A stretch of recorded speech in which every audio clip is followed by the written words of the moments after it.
Opa, deu certo. Deu certo, muito boa noite, Douglas. Tudo bem, na paz? Como é que tá? Tranquilo, em home office, Pois fique em é, casa, nos cuidando, pois mas o é. MP não para. O MP continua trabalhando, haja pandemia, não haja pandemia. Haja pandemia, não haja pandemia, na verdade, trabalhando, eu no meu caso, eu estou trabalhando mais, porque começou a pandemia, eu tive uma impressão equivocada, falei, nossa, isso aqui vai virar um grande domingo eterno, na verdade, virou uma grande segunda-feira eterna, né? Porque a vara que eu trabalho, o pessoal está trabalhando normalmente os processos de réu solto e de réus presos, né? E como está todo mundo, a vara inteira está em home office e a promotoria inteira está em home office, então está tudo girando normalmente e a gente perde a noção, né? Até outro dia eu acordei muito cedo. Aqui onde eu moro afastado da cidade, então às vezes eu acordo com os passarinhos na janela e tal.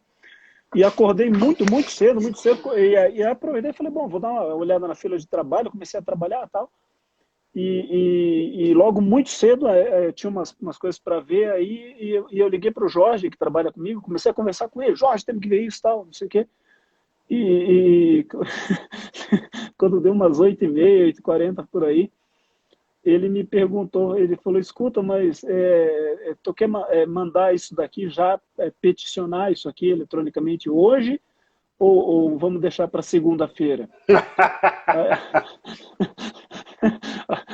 Aí que eu fui me dar conta, cara, que era sábado, cara.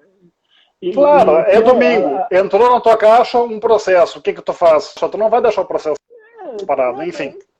mas, não, mas tudo bem. O pior é que eu estava acordando a minha equipe, cara. Eu estava acordando a minha equipe no final de semana. É. Isso, bem cedo, assim. Isso vai acabar dando assédio moral, né? Cara, mas estamos com uma audiência aqui batendo recorde, hein? E um público É, qualificadíssimo. Eu tô vendo os nomes aqui que quase. entraram. Minha nossa. É, muita gente boa, muita gente boa. Tô vendo muita gente bacana aqui. Aqui, ó, colega Eliane Gaia entrou aqui, lá do Pernambuco, enfim, muitos colegas bons aqui. É até difícil nominar, cara, de tanta gente boa que está entrando. A live Sim, ó, o fantástica. Flaviano acabou de entrar. Abração. Aqui, ó, meu colega Fábio Flecha entrando aqui. Enfim, difícil realmente difícil nominar. Enfim, André Taroco, Rio Grande do Sul.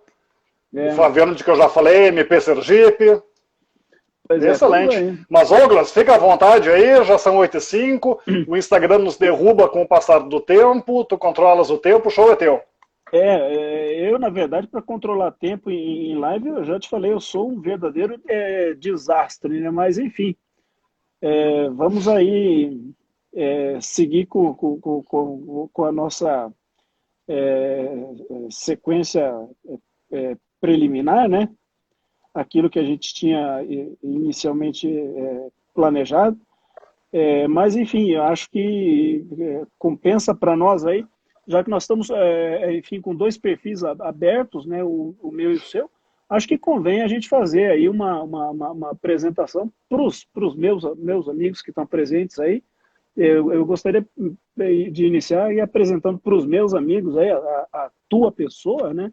Enfim, Oh, cá está para os meus amigos o mestre e doutorando, mestre Rafael Schwenz, promotor do Sergipe, que já foi promotor também no estado do Maranhão, não é? já. Que coordenador disciplinar da Corregedoria Nacional do Ministério Público, formado em Direito pela Universidade Federal do Rio Grande do Sul, o que também muito me alegra, né, porque eu sou sul-mato-grossense de nascimento, mas sou trineto de gaúcho, o que nos une em parte por sangue, né? Mas e eu acresço aqui uma experiência particular que tenho, porque durante algum período eu compus a Corregedoria Geral do Ministério Público, aliás, durante um bom período, fiz parte da Corregedoria Geral durante 7 anos, e durante esses 7 anos, é claro que fazendo parte da Corregedoria daqui do Mato Grosso do Sul, acabei travando muitos contatos com o Rafael, por ele integrar e chefiar um dos mais nevrálgicos departamentos aí da Corregedoria Nacional, que é o Departamento Disciplinar, né? E na Corregedoria eu tive a oportunidade de ser fundador, criador e de presidir por 2 anos o Grupo Nacional de Assessores Especiais das Corregedorias Gerais do Brasil, que eu tive de renunciar há coisa de 2 semanas, porque eu saí da Corregedoria Geral, hoje eu estou no outro órgão, e durante esses anos aí de corregedoria, nós participamos dos encontros nacionais dos corregedores gerais, onde aconteciam também os encontros do GENAI, e nesses encontros eu acabei travando conhecimento aí com o Dr. Rafael, hoje, meu amigo Rafael, e por criar esse laço aí que gerou aí o convite e a oportunidade para essa live. Então está aí apresentado esse grande amigo e uma pessoa de renome nacional aí no universo jurídico, autor de grandes obras e reconhecido nacionalmente. Elogios imerecidos, mas obrigado mesmo, viu? Obrigado de coração. E agora passa a palavra a mim, eu que faço a apresentação para os meus amigos, meus colegas e nossos amigos do debatedor Douglas. Só um registro, falando-nos em corregedoria há pouco, quem nos prestigia e só aumenta a qualidade da audiência é o corregedor do Maranhão, doutor Eduardo Nicolau. Muito obrigado pela presença. Grande, doutor Nicolau. Então, apresentando Douglas Odegardo, Cavaleiro dos Santos, promotor do Mato Grosso do Sul, membro colaborador, e aqui vai o destaque, da Comissão do Sistema Prisional, Controle Externo e Segurança Pública do Conselho Nacional do Ministério Público, uma das comissões de maior repercussão e interesse, cujos resultados são muito práticos e vivenciados por todos nós membros do MP brasileiro. Também integra o GACEP, que é o Grupo de Apoio ao Controle Externo da Atividade Policial. Então o nosso público aqui pode perceber a qualidade e o conhecimento profundo que o nosso colega, o Douglas, tem a respeito da matéria. Controle externo, naturalmente, diz respeito a inquérito policial, que por sua vez leva a júri, crime doloso contra a vida. Então temos uma pessoa altamente gabaritada aqui para conversar conosco.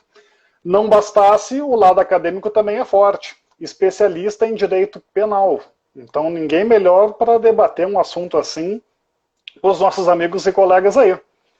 Feita a apresentação, Douglas. Toquemos o barco, então? Estamos aí, vamos agora falar da nossa matéria, né, cara? Vamos invadir essa questão aí, né, a respeito da soberania dos vereditos, né? Onde começa a soberania dos vereditos, Rafael? E isso começa lá na colocação do voto no saquinho, ou ela começa bem antes, lá na pronúncia? Eis a questão. Pois é, vamos falar primeiro da soberania para depois estabelecer a relação dela com a pronúncia e outros temas, fases subsequentes, tal qual a execução provisória, por exemplo, a possibilidade de ação de revisão criminal absolver ou não, e outras consequências assim. E aí Douglas, eu queria já te fazer uma pergunta. Eu queria já te fazer uma pergunta dentro desse plexo, até para a gente ter uma sequência linear aí dentro da cadeia do processo penal.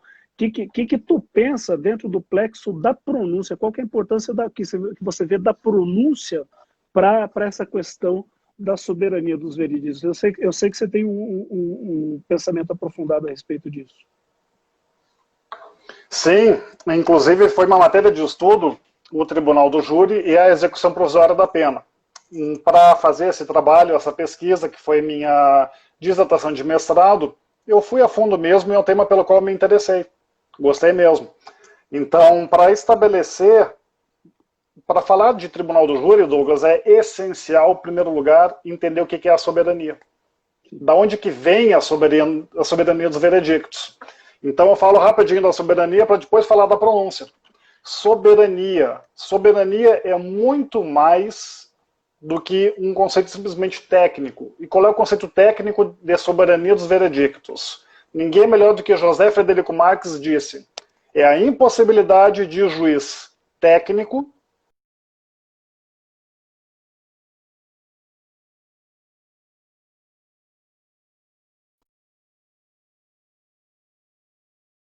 é a impossibilidade de juiz técnico substituir, reformar no mérito a decisão do juiz leigo, do jurado. Só que nós vamos à Constituição. Para estudar qualquer instituto em direito, sempre temos que ter a base, e a base sempre decorre da Constituição. Eu não estudo o Tribunal do Júri diretamente no CPP, no Código de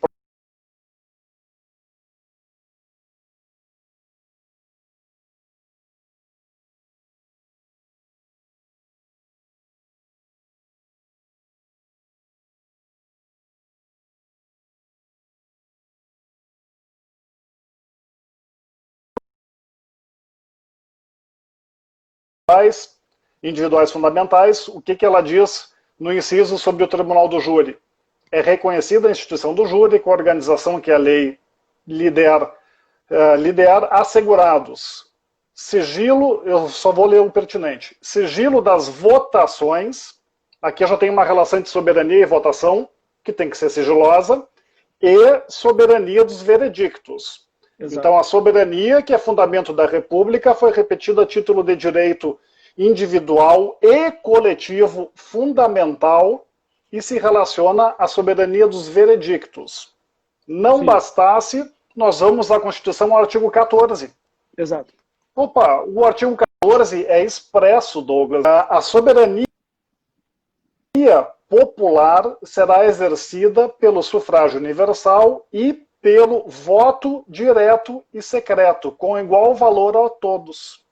Este voto referido pelo artigo 14, Douglas, não é apenas o voto que nós eleitores damos nas eleições.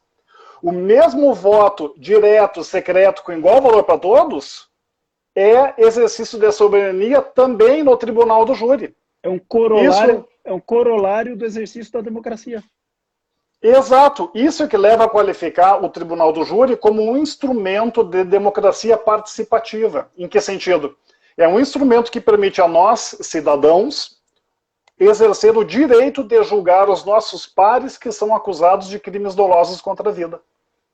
Muito tecnicamente, esse instrumento de democracia participativa é nada mais do que uma garantia política do direito social de ser jurado e administrar o poder judiciário na questão dos crimes dolosos contra a vida.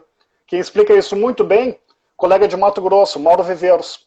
Ele explica muito bem a questão da democracia que representa o Tribunal do Júri. Então, quando analisamos, Douglas, essa soberania do Tribunal do Júri, temos que invariavelmente conectá-la à soberania ligada ao exercício do voto nas eleições. Em outras palavras, o mesmo tratamento que nós outorgamos ao voto nas eleições tem que ser outorgado ao voto do jurado. E até onde eu sei, por exemplo, o voto nas eleições, ele é de cumprimento imediato. Sim. Ou ele não fica esperando o julgamento de um recurso que é interposto contra o resultado das eleições. Sim. Por que eu não aplico o mesmo raciocínio no júri? Porque que no júri, segundo o entendimento que predominou até um certo tempo, eu tenho que esperar o trânsito em julgado sobre o recurso interposto contra uma decisão dos jurados, sabendo que esse recurso não é capaz de reformar essa decisão, mas apenas rescindi-la, anulá-la. Tem alguma coisa que não fecha. Seria uma coisa até pitoresca você estender o mandato do governante em exercício até você julgar todos os recursos eleitorais. Evidente. E o tratamento é o mesmo. A soberania é a mesma. É a Constituição que está dizendo, não somos nós. Então esse entendimento, todos os entendimentos ligados ao júri e ao prestígio da decisão dos jurados é consequência natural da soberania e sempre deveria ter existido. Não deveria ser causar espanto, surpresa, mencionarmos institutos no júri como A pronúncia não necessita da preclusão para levar a júri. A decisão manifestamente contrária do júri é apenas aquela que não tem vertente probatória nenhuma do processo. A decisão do jurado é autoexequível. Não devia nos causar surpresa isso, porque o fundamento para tanto é da soberania. E aí tu me perguntaste em relação à pronúncia. Qual é o papel da pronúncia, a relação da pronúncia nesse contexto? Vamos lá, então. A pronúncia, ela, como é que eu posso explicar? Ela tem uma função que é de admissibilidade da acusação.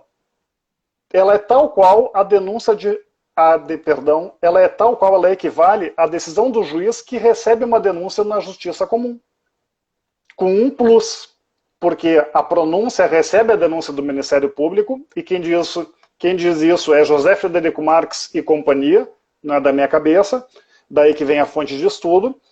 Esse juízo de admissibilidade feito pela pronúncia é um juízo qualificadíssimo, porque ele depende de prova apurada e produzida judicialmente.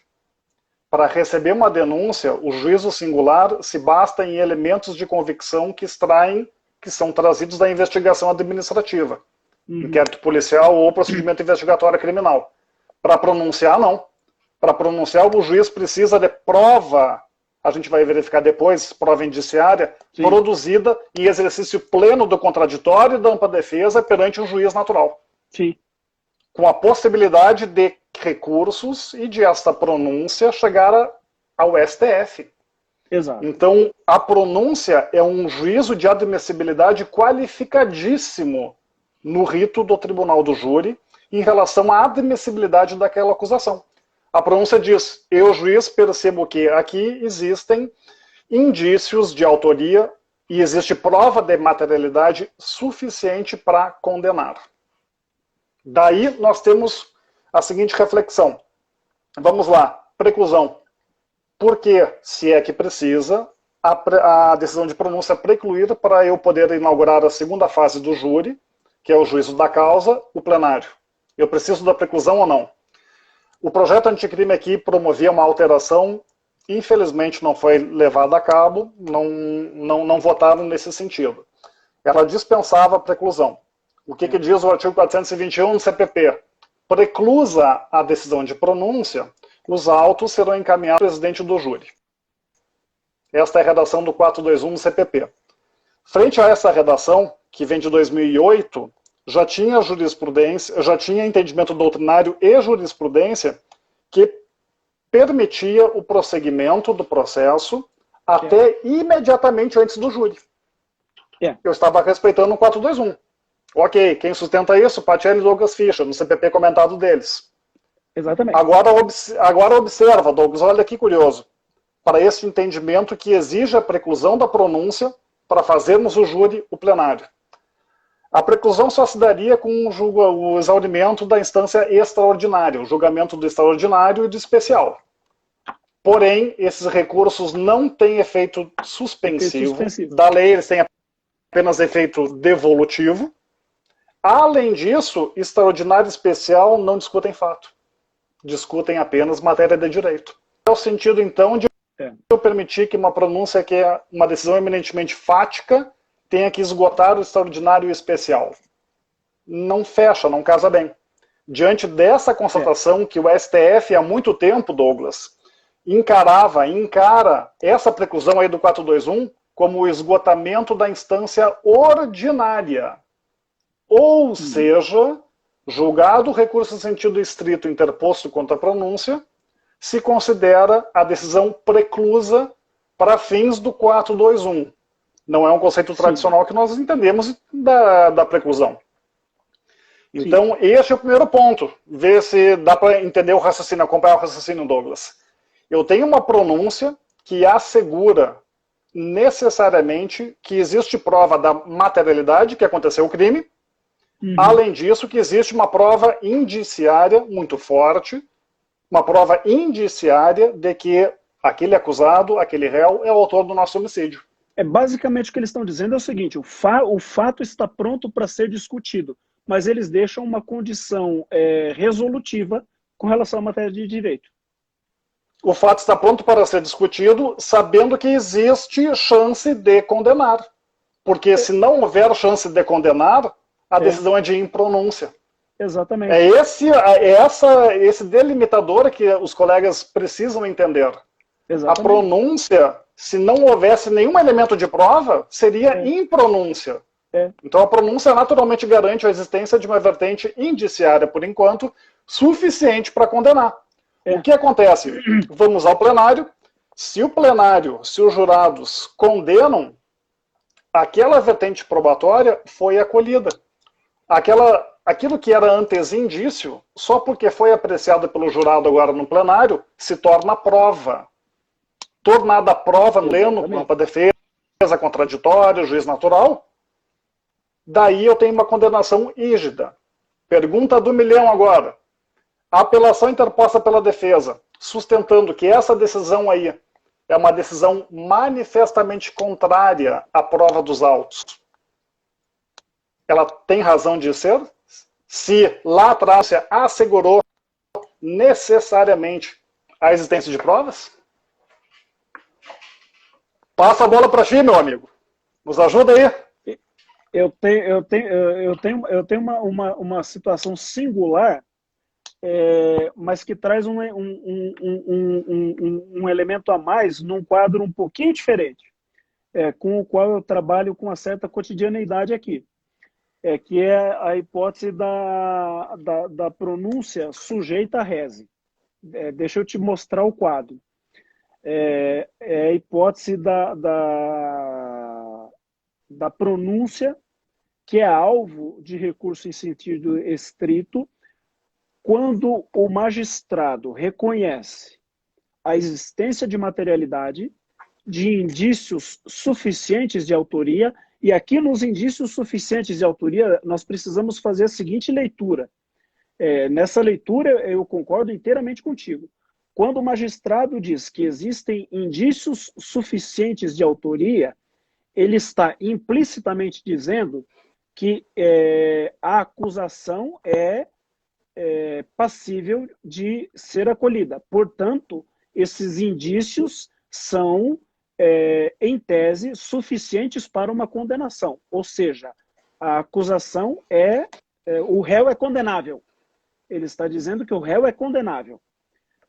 Portanto, aquilo que está ali posto e explicitado na pronúncia, evidentemente não é algo manifestamente contrário à prova dos autos, porque se o fosse, o juiz impronunciaria. Mas esta é a opinião do juiz de piso.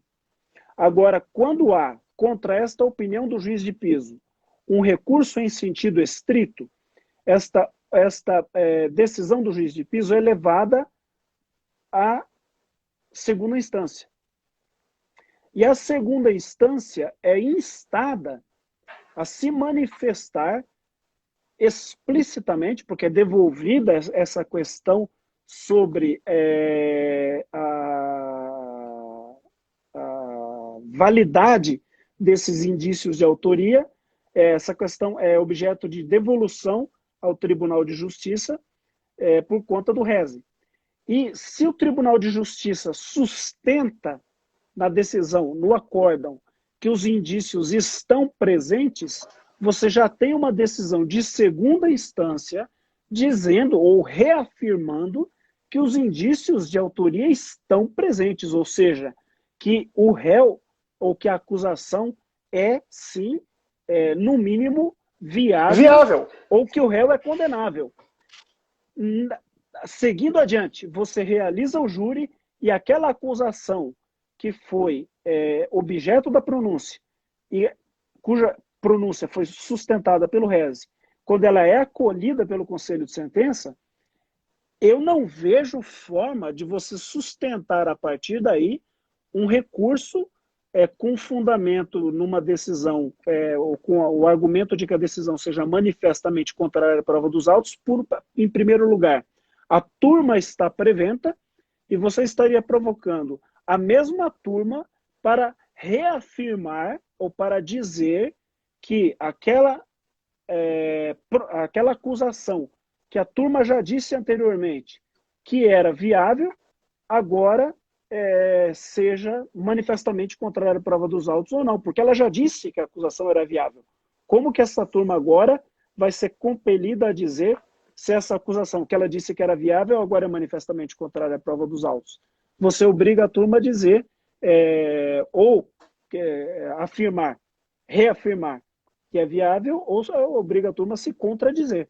Me parece um contrassenso absoluto. E eu tenho levantado isso, nós temos levantado isso nos recursos, não em preliminar, mas dentro do mérito, e isso tem sido objeto de acolhimento aqui. Excelente. E tu estás mencionando um número, é um juiz contra a decisão de embargadores. Se esse recurso for desprovido, é sinal de que no mínimo 2 desembargadores já reconheceram que a condenação é viável, que existe chance, existe jeito de condenar o réu.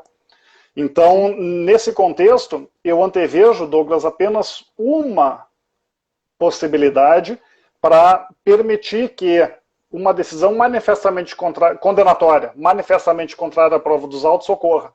E é o seguinte exemplo. Simplesmente todo o contexto probatório até então produzido nos autos é afastado. No plenário. No plenário é produzida uma prova fantástica com a capacidade de afastar, elidir toda a prova indiciária que já foi até então construída. Isso numa instrução de plenário. Apenas no plenário. Sim. Apenas no plenário. Eis a questão.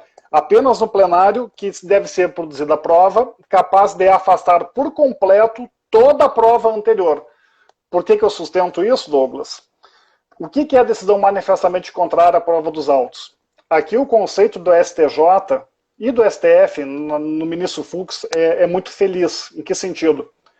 Manifestamente contrária à prova dos autos é aquela decisão que não encontra amparo em nenhuma vertente probatória extraível do processo. Ou seja, eu extraio uma conclusão que não tem o menor supedâneo probatório, que simplesmente não está identificado em nenhuma linha probatória. Neste caso, aí sim a decisão é manifestamente contrária. Sim. O que acontece então no nosso exemplo? Houve a pronúncia, é porque existe a vertente probatória necessária para a condenação. Muito sim. Bem. Se existe essa vertente probatória, antes do plenário, por isso que houve a pronúncia, no plenário tem que ser afastado por completo, extreme de dúvidas, essa vertente probatória suficiente para a condenação.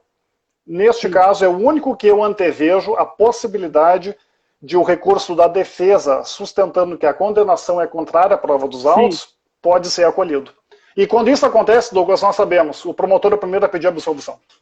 Promotor nenhum leva a condenação se desaparecem por completas as provas indicativas da materialidade da autoria. Vira aventura, né? Sim, vira aventura. Imagina.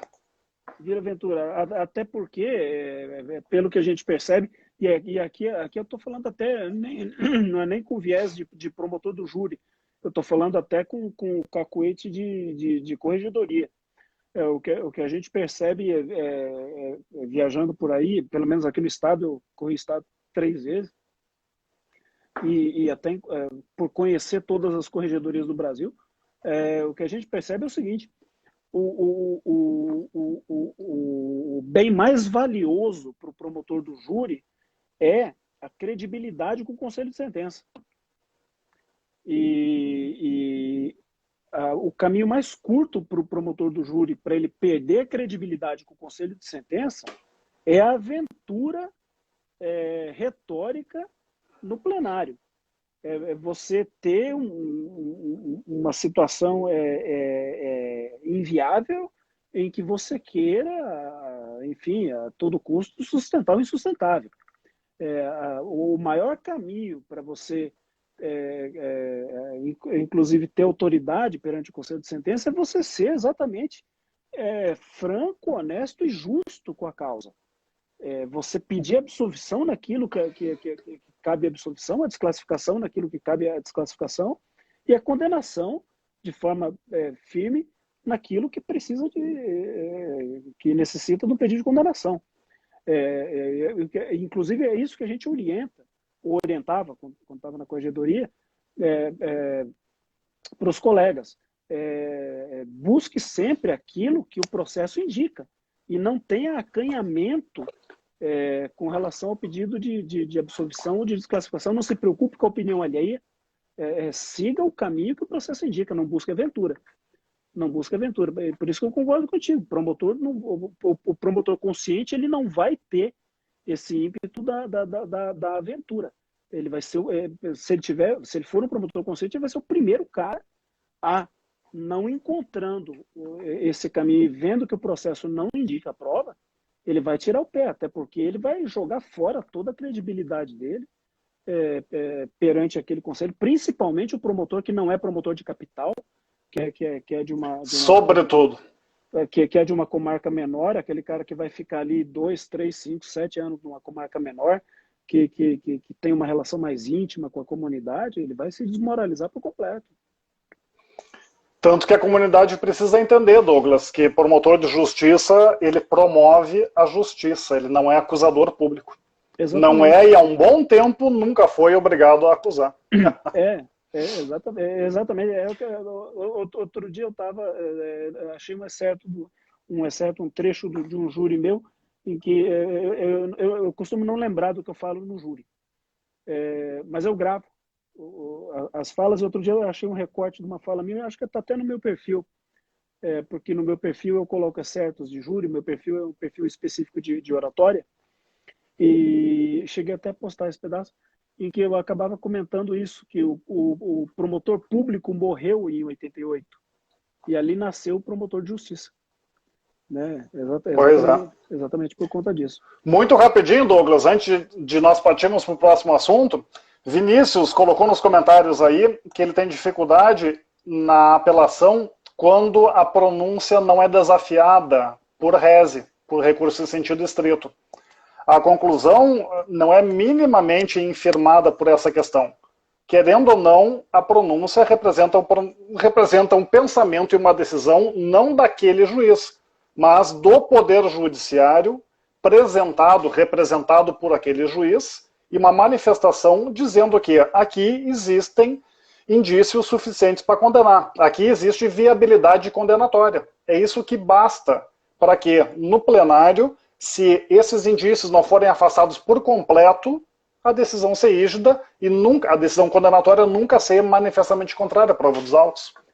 O que eu falo, eu cheguei a comentar que o rese, ele me ajuda porque eu tenho a confirmação do tribunal. Quando eu não tenho o rese, o que eu uso, na verdade, é a aquiescência da defesa com a pronúncia. Imagina, é quase uma preclusão aí consumativa. Preclusão lógica. Aceitou, não recorreu porque entende suficientes os indícios. A existência de indícios era tão clara que sequer a defesa se opôs à existência disso. Então, os indícios eram claros, o jogo foi limpo. Mas, enfim... Mas aí já é uma questão de estratégia retórica, na verdade. Né? Claro. Aliás, abriu parêntese aqui, questão de estratégia retórica, eu digo para os nossos ouvintes, o Douglas é um dos promotores mais conhecidos no campo da retórica. Ele estuda o tema, ensina sobre o tema, tem um site fantástico, promotor, douglasodegardo.com, sem BR, em que tem ali vídeos carregados por ele, teve curso que ele já ministrou, e aqui, Douglas, te peço licença para fazer sim a propaganda tua, do teu pensamento, da tua pesquisa, porque é uma coisa boa. Valeu, é uma coisa honesta, bem feita e tem que ser divulgada. Os colegas e estudantes de júri têm que se espelhar no que tem de melhor para aprender e para trilhar o caminho. E tu, sem soma de dúvidas, é uma dessas referências, minha inclusive, depois que eu passei a te conhecer. Valeu, obrigado. Vamos avançar então? Posso inaugurar um assunto novo aqui? Vamos lá, puxa um aí. Então vai ser bem do momento. Absolvição por clemência. Esse é pequeno. E se tu puderes comentar, é um tema relacionado. Aquela tese, a defesa sustenta exclusivamente a negativa de autoria.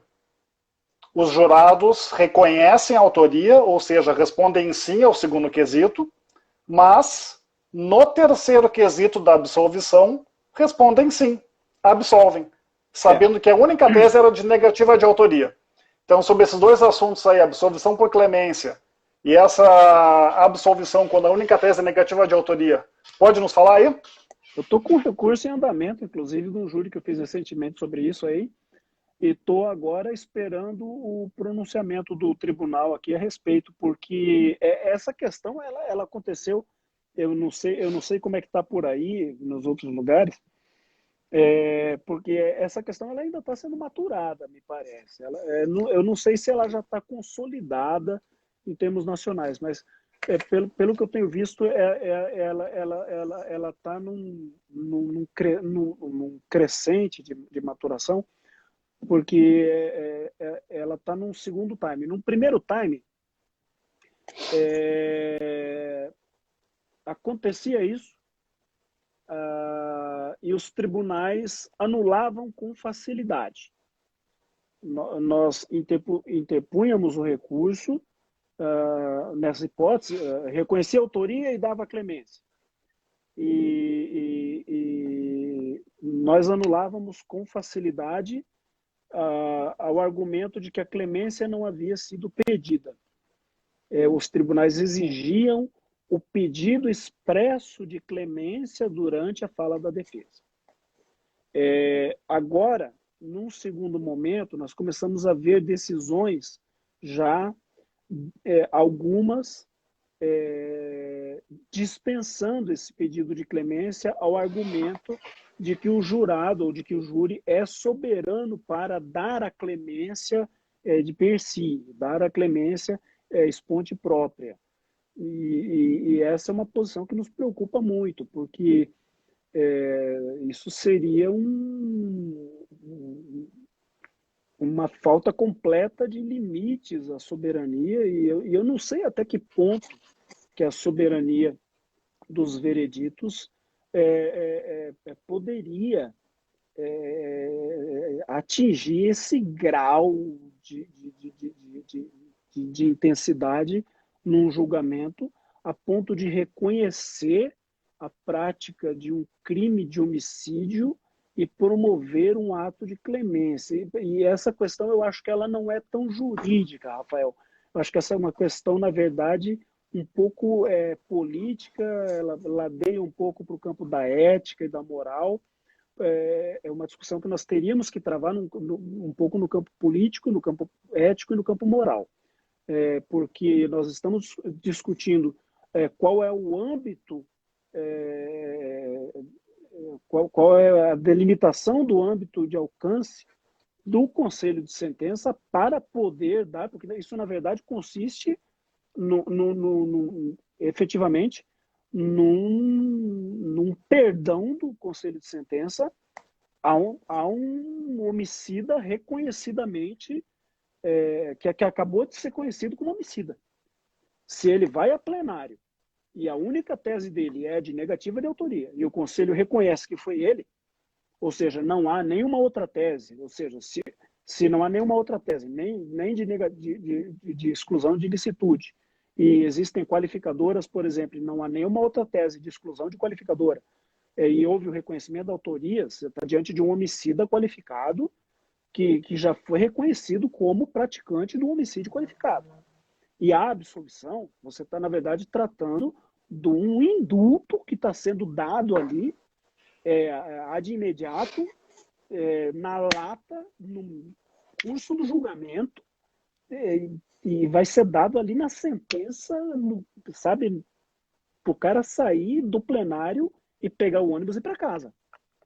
Eu acho isso uma coisa muito intensa e muito abrupta, assim. É um indulto, entre aspas, com o sangue alheio. Exatamente. E aí é por isso que eu falo que essa discussão não é jurídica. Aí eu me lembro, eu chego a me lembrar de uma passagem do André Comte Sponville, numa obra dele chamada Pequeno Tratado das Grandes Virtudes, e que ele discute o conceito de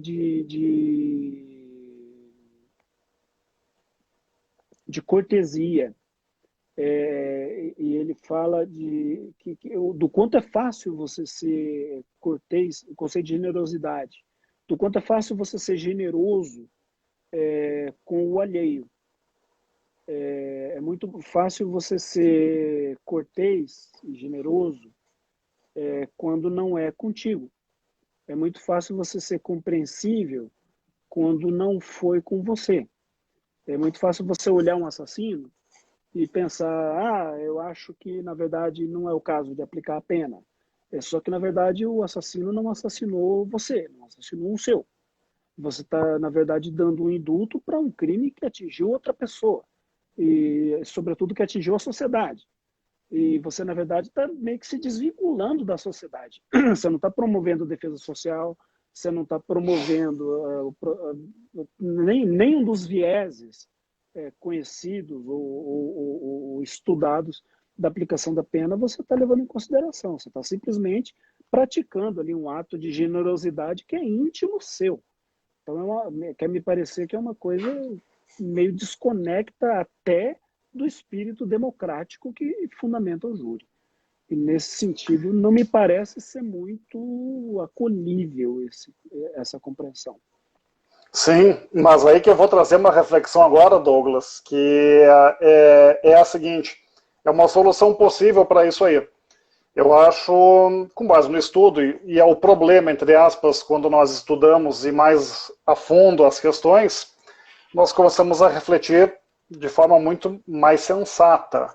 E eu não posso ser contraditório quando há pouco eu sustentei que, por exemplo, o Tribunal do Júri é muito de soberania, que tem a ver com um componente democrático, um instrumento de participação democrática do cidadão no judiciário.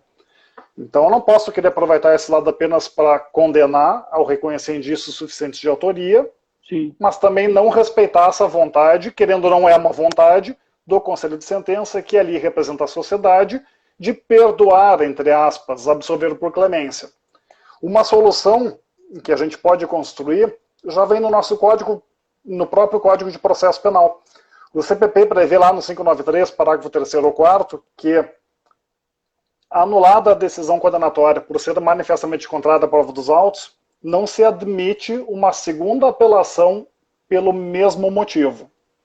Seja essa apelação interposta pelo MP ou pela defesa. exato. Seja no interesse de absolver ou condenar.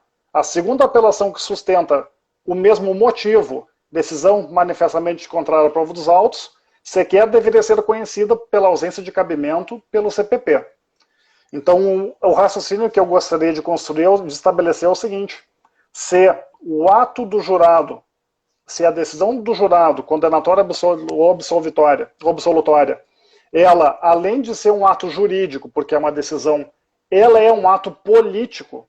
Por que ela é um ato político? Porque ela decorre da soberania e por isso que ela não precisa ser fundamentada. Todo ato jurídico precisa ser fundamentado. Se eu tenho um ato que não é fundamentado, eu tenho alguma explicação para tanto.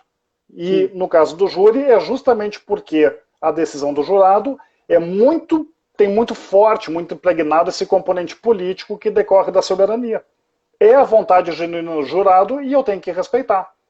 Então, na hipótese de absolvição por clemência, sem pedido expresso, quando se reconhece a autoria, única tese foi negativa de autoria, e se condena, a decisão primeira, ela é sim manifestamente contrária à prova dos autos. Porque nem mesmo a soberania pode ser ilimitada. Nenhum direito é ilimitado, absoluto. Se a soberania não permite condenar sem provas, não vai permitir absolver sem provas. Então, eu promovo a anulação do primeiro julgado. Eis a questão. No segundo julgado, a mesma conclusão se repete. Ou, pior, se condena o réu sem prova nenhuma, porque todo aquele contexto probatório desapareceu. Esta segunda decisão, ela não é sujeita à interposição de apelação sob o argumento de ela ser manifestamente contrária à prova dos autos.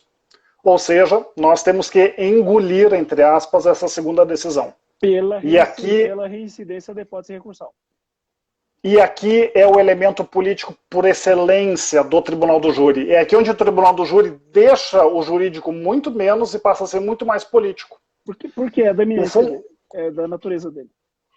Claro, é da natureza. Tanto que essa hipótese aí do descabimento da segunda apelação pelo mesmo motivo, decisão manifestamente contrária à prova dos autos, ela é idêntica, por assim dizer, ao Instituto do Direito Inglês e norte-americano, o Jury Nullification. Sim. O Jury Nullification nada mais é do que a possibilidade, vamos pegar os Estados Unidos, de os jurados, na cara dura, decidirem contra as provas e contra a lei. Isso é Jury Nullification. Sim. E não cabe recurso nesses casos aí. Porque lá, naturalmente, o júri é muito mais democrático ainda pela configuração do ordenamento jurídico norte-americano. Então, nós temos que, neste segundo julgado, respeitar a vontade da sociedade. Seja ela condenatória ou absolutória, com ou sem base em provas. Eis uma curiosidade. Essa segunda hipótese de descabimento, o descabimento da segunda apelação, é a excelência, é o que revela que o júri é o mais democrático possível. Sim. É a vontade genuína da sociedade ali de absolver, copiando a primeira decisão do júri que absolveu, ou é a vontade genuína de condenar, porque não se pode absolver conforme o primeiro conselho de sentença entendeu. Nesse ponto eu concordo contigo. Nesse ponto eu concordo. É uma das situações em que a gente confirma que o júri é um dos ambientes em que o direito se torna a arte de engolir sapos. Mas por quê? Porque é democrático. Nós temos que aprender a aceitar o divergente e temos que aceitar quando nós perdemos. Exatamente. Eis o bonito da questão. Eis a lógica da democracia. Exatamente. Agora, Douglas... A arte da retórica. Claro. Agora, diga. Temos 10 minutos e temos, pela nossa planificação aqui, a questão, apontamos aqui uma pincelada na questão da execução provisória e a questão da soberania dos vereditos e a consideração apenas sobre a prova colhida no IP. Conseguimos dar uma pincelada nos dois? Sim, vamos lá. De execução provisória, pode ser? Execução provisória, vou deixar essa só contigo aí, rapidão, 3 minutos aí, você é autor desse tema aí, pincela pra gente aí em 3 minutos aí, mata a charada. Beleza, a jato, mas sem prejuízo da compreensão, e só registro aqui o agradecimento ao Amorim, promotor do Rio Grande do Sul, tribuno do júri, nacionalmente conhecido, entrou e acompanha a nossa live, o Eugênio Amorim, e Caio Márcio, autor do princípio da plenitude da vida, que deve vigorar no tribunal do júri. Vamos lá. Caio Márcio, grande amigo meu, estive lá no Mato Grosso, fazendo um curso com os colegas do Mato Grosso, um grande abraço, e Eugênio, um grande abraço também, tá devendo a data, Eugênio, para a nossa live. Vamos lá, execução provisória. A execução provisória nada mais decorre, Douglas, do que essa questão primeiro da soberania. Em termos práticos, o que é essa decisão soberana? Naquele conceito lá do José Frederico Marx, a impossibilidade de a decisão do jurado ser substituída pela decisão do juiz técnico. Mas, se eu leio soberania na Constituição atrelada ao voto e às eleições, esse conceito é insuficiente. Ele é muito mais do que isso.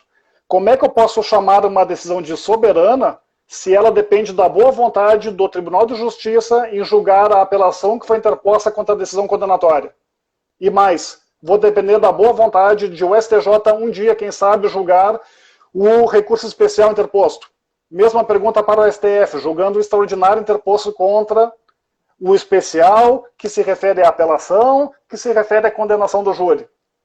Essa soberania seria de Araque, se eu não dou o cumprimento imediato à vontade dos jurados.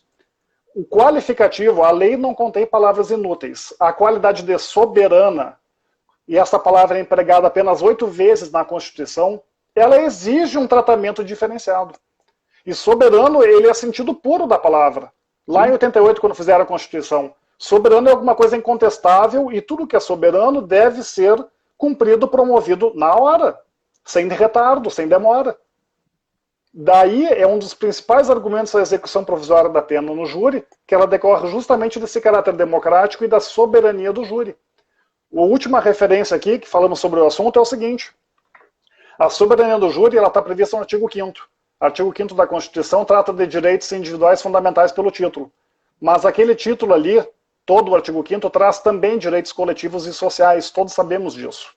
E o júri, ele é ao mesmo tempo o direito individual do réu, de exigir, é uma garantia individual do réu para exigir o seu direito individual de ser julgado pelos pares. Paralelo a isso, então é importante, o júri é a garantia coletiva de nós, cidadãos, exercermos o direito social de julgarmos os acusados os acusados de crime doloso contra a vida. Eu tenho os dois lados, eu não tenho um só. Então eu não posso privilegiar apenas a soberania em favor do réu, o júri em favor do réu, e esquecer, amesquinhar a sociedade. Não, eu tenho que fazer o tratamento no mesmo nível. Sim. De execução provisória, acho que é isso. É. E eu queria só fazer um adendo, que a tua tese, o teu pensamento sobre a execução provisória, um registro para os colegas aí, foi citada no voto do ministro Barroso, para quem não sabe. E se tu tiver aí à mão aí a tua obra sobre isso aí, se você puder mostrar aí para o pessoal, é interessante se tiver fácil aí. Mas se não tiver, depois eu acho e posto aí no meu Insta. Depois sim, mas se vocês olharem, a minha direita tem 4 livros de pé numa estante ao fundo. Ah, tá. São 4 livros para os quais eu contribuí, e o cuja capa é branca e vermelha é o livro Execução Provisória da Pena no Júri, Fundamentos Políticos e Jurídicos. É aí que eu trato exaustivamente da questão. Legal. Parabéns por essa obra aí. Se Deus quiser, vai ser citada por outros ministros aí mais para frente. Não, valeu. Mas só o fato de esse pensamento circular e poder fazer a diferença na prática, Douglas, é o que o pesquisador na academia gosta. É o suficiente. É claro, o importante é produzir o conhecimento e difundir, né? Essa que é a grande... E ele tem uma aplicação prática. Isso, para mim, que é o melhor. Mas vamos aproveitar o tempo aí. E tinha mais uma questão, que é o uso da prova do IP no júri, né? Fala para nós aí. Essa questão ela é polêmica, né? Sempre tem essa discussão da decisão baseada na prova do inquérito policial, porque a gente tem aquela disposição do Código de Processo Penal que determina que o juiz não pode decidir exclusivamente com base nas provas do inquérito, e aí vem essa discussão com relação ao conselho de sentença, que toma uma decisão política, e no plenário a gente tem sempre aquela incerteza sobre que prova foi utilizada pelo jurado para tomar a sua decisão. E eu, particularmente, vou ser absolutamente sincero contigo, é natural que, para uma eventual segurança, eu posso pegar aqui esta prova aqui judicial, levantá-la no plenário e pedir aqui que se consigne em ata que eu estou utilizando essa prova judicial, e aí eu deixo essa prova e uso o resto todo do inquérito policial, e aí eu acabei com qualquer recurso da defesa. Por quê? Porque com a consignação em ata eu provei que eu usei uma prova judicial e eu eliminei o argumento, porque a lei fala que eu não posso basear a decisão exclusivamente no IP. Se eu consignei que usei uma prova judicial, eu não usei exclusivamente provas do IP. Então isso, na verdade, é uma coisa quase que totalmente sem sentido, porque você não sabe o que é que foi o objeto de decisão do jurado. Pode ter sido a prova do IP, pode ter sido a prova em juízo, pode ter sido o sapato do réu, pode ter sido a tatuagem do réu, você pode ter sido a entonação, a gaguejada que o réu deu no interrogatório. Você não sabe o que foi. É íntima convicção. É uma decisão política fundamental que ele toma ali. Então, a minha concepção é de que aquele dispositivo, ele, na verdade, se dirige ao juiz, porque o juiz tem que fundamentar a sua decisão. Então, na verdade, acho que nós precisamos evoluir esse pensamento para compreender que, como o jurado toma uma decisão política que não é necessariamente fundamentada e fundamentada por escrito, ao jurado cabe o conhecimento amplo da prova, e para o jurado, este conhecimento amplo da prova lhe permite decidir com base no que ele quiser, da forma como ele quiser, apreciando o que ele quiser. Essa é a minha compreensão sobre isso. Exato, até porque na prática, no dia a dia, lá no nosso tribunal do júri, algum processo chega ao plenário com base exclusivamente em prova do IP? Exato. Não. Primeiro, não. Não, adoro discutir essa questão da valoração exclusiva do IP, mas se nós chegamos ao plenário é porque prova em juízo foi produzida. Exato. Se essa prova em juízo é compatível, combina e é reforçada pela prova produzida no IPL, o IPL naturalmente pode ser aproveitado.